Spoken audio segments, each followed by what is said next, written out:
Oh god, you're not gonna believe what the fuck I found this week. Why don't homeless people just buy a house? You know, I've always thought of that too. If you're homeless, just buy a house. Just problem solved. What the fuck are you talking about, you dildo? Just buy a house. What do you think, they like volunteered to sleep on the street? Do you really think they're sleeping outside on cardboard boxes because they're the outdoorsy type? No, they have no fucking money. That's like saying people with cancer, why do they have cancer? Why would they have that? It's bad. Why don't you just not have cancer? Don't have it. Why would you get it? Obviously, if that was an option, they would fucking do it. This is like when people say that shit about homeless people, like, oh, why don't they just get a job? Because it's not that fucking simple. You think it's easy for a person who's been living under a bridge to just walk into a place, hey, how you doing, and get hired? One homeless person did that in the history of the earth, and they made a movie about him, and Will Smith was the actor. That's how impressive that is. Is it actual clowns or people dressed up as one? I'm confused. No, really, it's ridiculous. Oh my head hurts sometimes. Actual clowns?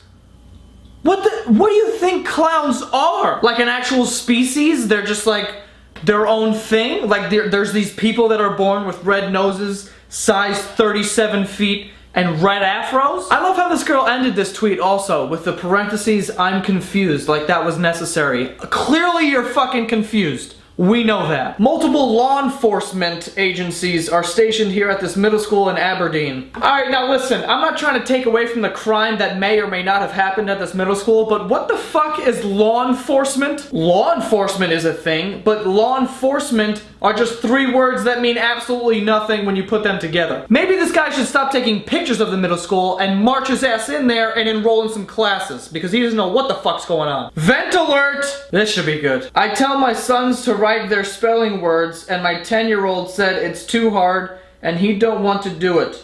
I felt like I'm failing at this homeschooling stuff. I feel the same way about that. Not only are you failing at homeschooling your kids, but you're also failing at spelling failing. You're also failing at spelling a bunch of other shit in that post, but we're gonna let that slide for now. I'm more concerned with the fact that you're probably giving your kids spelling tests with a bunch of words that are completely wrong. I almost said long. And now I'm dumb. This post has taken 15 educational years off of my life. This man uses his dick as a paintbrush to create exquisite portraits, and I can't even draw stick figures right.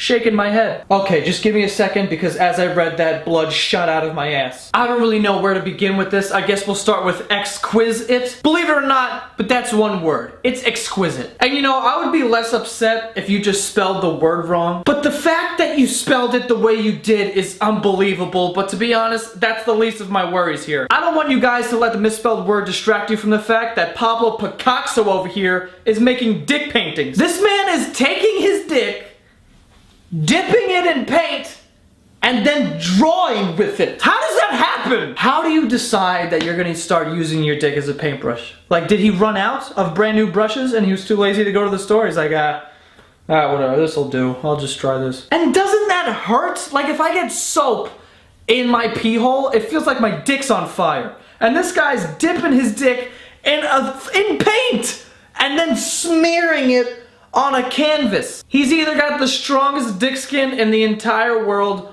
or his dick looks like chopped meat. Someone posted this in the bathroom where I work. Okay, I have a ton of questions. First one, who is shitting like the guy on the right? Who is standing in front of the bowl, just bent over, and then firing shit in the direction of the toilet? What kind of strategy is that? Who is even capable of doing something like that? Do you realize how much force you would have to apply for it to not just fall straight onto the ground? If you're firing it, that takes a ton of core strength, let me tell you. I can't even think of a logical reason of why someone would even attempt such a thing. I know some people are germaphobes, so like they do that thing where they just hover over the toilet, like they get over and they just, like in a squatting position so that nothing touches, they just shit right into the thing. Or some people make like a makeshift toilet seat out of toilet paper.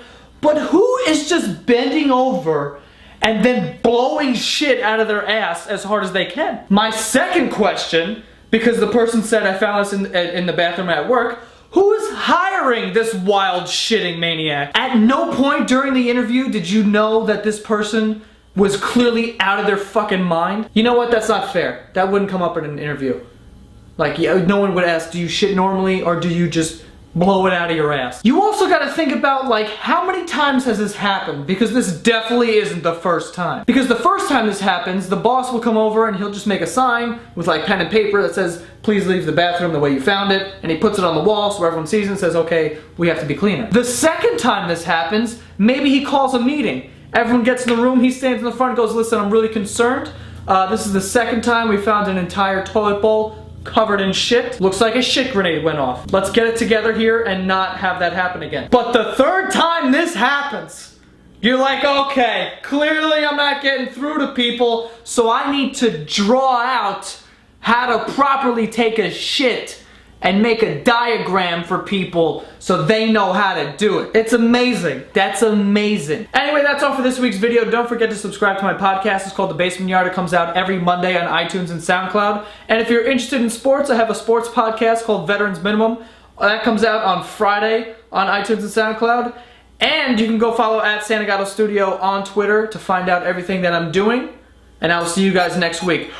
Bow! Third try.